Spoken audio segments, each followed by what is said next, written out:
Hello Calvin, can you hear me? It's a lovely day out here in Henderson. It's very nice to be talking to you from outside the police station, where there is a green and blue mural that I'm standing next to, created at Kids Arts Festival 2015 by children and families of West Auckland.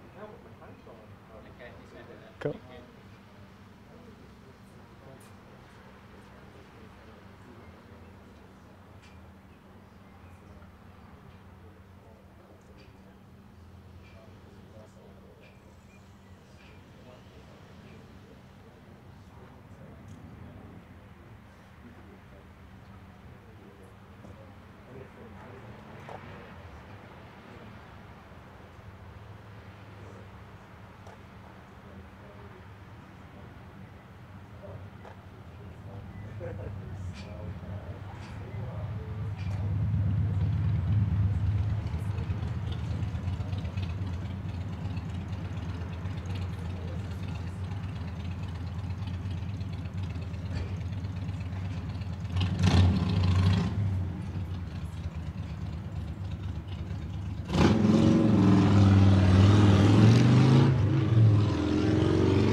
Thank you for coming. Sorry for the thing today. This is Superintendent Tasha Penny, the Waimata District Commander. Please tell me if my tie's about to fall down. Right, so Superintendent Tasha Penny will just read out a statement about the incident, and then she'll be able to take some questions. Whenever you're ready. Okay, we all good? Police have arrested 2 males following a serious fleeing driver incident that occurred across Auckland today. The incident began at 11:42 a.m. after police officers were conducting inquiries at an address in Blockhouse Bay regarding a wanted person who had an active warrant to arrest for escaping custody. As police were leaving that address, they spotted the person of interest in a vehicle nearby and approached the car, which was a silver Audi saloon. As police approached the vehicle, a male occupant allegedly fired at least 1 shot at police before the driver fled towards State Highway 20. Police followed the vehicle at a distance, while Eagle monitored the vehicle's movements from overhead. The fleeing driver has then exited State Highway 20 before entering State Highway 1 at Green Lane, where it was observed travelling in a dangerous manner as it fled from the southern motorway across to the northern motorway, where it exited at Wainui. The vehicle continued to flee from police, travelling north on State Highway 16, where one of the occupants is then decamped from the vehicle and was arrested in Kaupakapa at around 12:29 p.m. A second occupant, though, continued to flee from police before eventually surrendering after the vehicle came to a stop just north of Te Pahi Creek Bridge on State Highway 16 at 1:07 p.m. On at least 5 occasions during this pursuit, shots have been fired at police by the occupants of the fleeing car. Additionally, a member of the public reported that the driver shot at their direction while the car was fleeing police on State Highway 20. Currently, one of the alleged offenders is being treated for a minor injury which was sustained during the interaction with police. Fortunately, there were no injuries to any members of the public or police staff. Can I just say that today we are extremely lucky that we are not at the moment in the middle of a homicide investigation, and we are not telling families of either police staff or members of our community that they have a dead family member. Today we have seen across Tamaki Makaurau a fleeing driver where on at least 6 occasions we believe the occupants, those dangerous criminals, have fired shots at our police staff and innocent members of the public. What I can tell you is at least 10 of our police staff have been put in jeopardy. And can I be really clear? When we say police staff, these are mums and dads. These are sons and daughters who come to work every day and put on this uniform, which is a legacy, to protect people they've never met before. These people have fired shots at our staff today. So I feel very grateful that I'm actually standing here today talking to you. We've got 2 in custody, and thank goodness we have our police staff safe and we have members of the community safe. I cannot stress enough about what a cowardly act and cowardly acts took place across Tamaki Makaurau today. They are cowardly, and as police we will not tolerate anyone shooting at our police staff who come to work to protect the community, and we certainly will not tolerate anyone taking effect like this. You said police were originally going there because he had escaped custody. What were the original charges for escaping custody? So we had gone to the address in today to make inquiries as we were looking for someone who had escaped from court earlier this week, as I'm sure you're aware. Today, right now, I'm sure you'll appreciate that I can't name anyone at this stage because we must respect the court process. What were the original charges they were in court on when they escaped? So original charges were serious offending charges, including aggravated robbery. Do you believe that there were drugs involved? At this stage, it's really early stages of the inquiry, and we can't say. What I can say, though, is right now we have quite a few staff in there and across Tamaki Makaurau. As I've said before, we have numerous scenes. So the police investigation is fully underway and will go over the long weekend. We also have notified the IPCA, who will be conducting an independent investigation. And in addition to that, we'll also be doing an investigation to look at our policy, our practice, our procedure, to make sure that we have adhered to what we should in this respect. But look, I really want to make the point. These are really cowardly acts by dangerous criminals, who we are very lucky today, after taking shots at over 10 police staff, that we are not standing here talking about a homicide inquiry, putting the community at risk. Police do not tolerate this. The community do not tolerate this sort of criminality. What charges have been laid against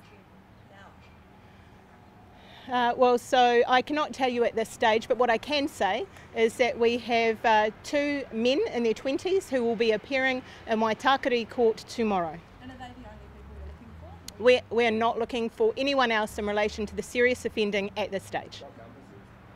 So we will be releasing a photo to you this afternoon of one of the shotguns that we have located. How many police were involved in the pursuit all up?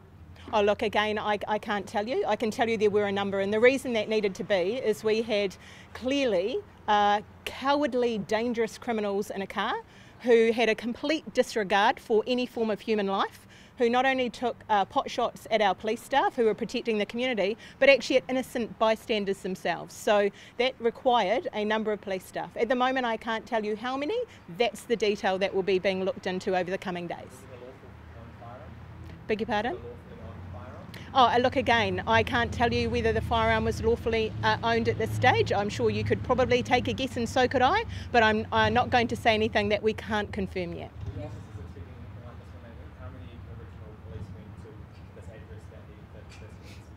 So what I can tell you is, usually our staff go for routine inquiries as two up. We had done appropriate risk assessment, I've been informed, but this just shows you the really fast changing dynamic environment that our police staff work in. I have the ultimate respect. We have our young staff out in those I-cars and those inquiry cars across New Zealand every day of the week. They do the most incredible job.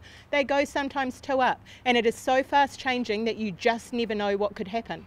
And again, I stress, these were cowardly acts. These were acts against the community. To shoot at a number of police staff who put on this uniform to protect people they haven't met is totally unacceptable. We are always going to be disappointed when acts like this happen, but that is part of the investigation. We'll be looking at how that came about, and I tell you what, I probably have more questions than you do, and they will all be answered in due course. Probably the same you do, because I actually used to be a journalist, so yeah. So maybe I should recruit you.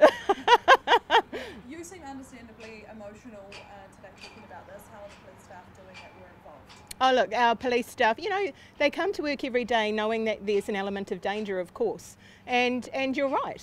I actually am angry because I know these police staff, and our police staff come to work every day. There's been some courageous acts that took place today in apprehending these people. Not many people probably can appreciate when you come to work and you put others' lives before your own, and it's not okay. So I would hope that I'm not only standing here thinking it's cowardly and we won't tolerate it, but members of the community will stand up and say we don't accept it either. One of those in custody has minor injuries, I think you said. How were those injuries sustained? Can you tell us any more about what they are? Look, I can't at this stage. I have seen photos and they do appear quite minor. It's not life-threatening, I have been informed. But again, of course, we will get medical treatment and that will come out in due course. I'm not fudging this at this stage, we just don't know. When you say that they were shot at, is that kind of in their vicinity? Did it have anything hit the road or the area behind them? Did it hit the police car? Like what happened? So we have got an investigation going on at the moment. I'm sure you can appreciate it's pretty early days. At the moment we are very concerned about the welfare of our staff and members of the community. We are doing a number of scene investigations at the moment across Tamaki Makaurau. This is in hours.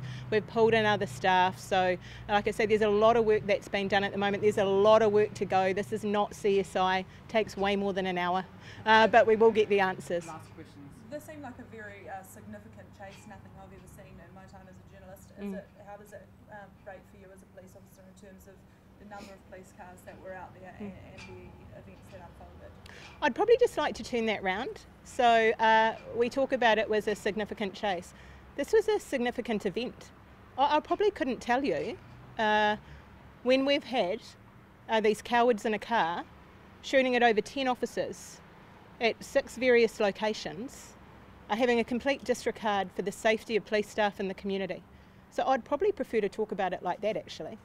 Because we knew they were a danger because of their acts, we had to have a number of staff there to ensure that our community was safe, that our officers were safe, and that we could actually make sure that we could take these people into our custody if and when it required. And thank goodness we are no longer looking for anyone else in conjunction with this. Can I quickly just ask, are you asking or appealing for any information from the public about this? Absolutely. If anyone was witness to the incident that took place right across Tamaki Makaurau, the arrest, if anyone is affected by this, could they please either ring Crime Stoppers or our police? And even if people need support and help. So I was asked before about our police staff. I just want to assure the community and all our police officers that we absolutely have got welfare wrapped around our officers who each and every day go out and do very brave, heroic acts to keep our community safe. And I am incredibly proud of our police staff today. Thank you very much, guys. Okay, thank you very much. So I've asked for the photo of the shotgun to be given to you all. Yeah. And what else? I want to recruit you, can I tell you? What's your name? Zach. Zach, where are you from? I'm actually leaving. Oh. I work for Radio New Zealand. Oh, you're leaving the country? Oh, okay. And I've met you before too, haven't I? How are you? Oh, you're good. Okay, thanks guys. Look, the questions you were asking about the injuries and that, we actually don't know at this stage.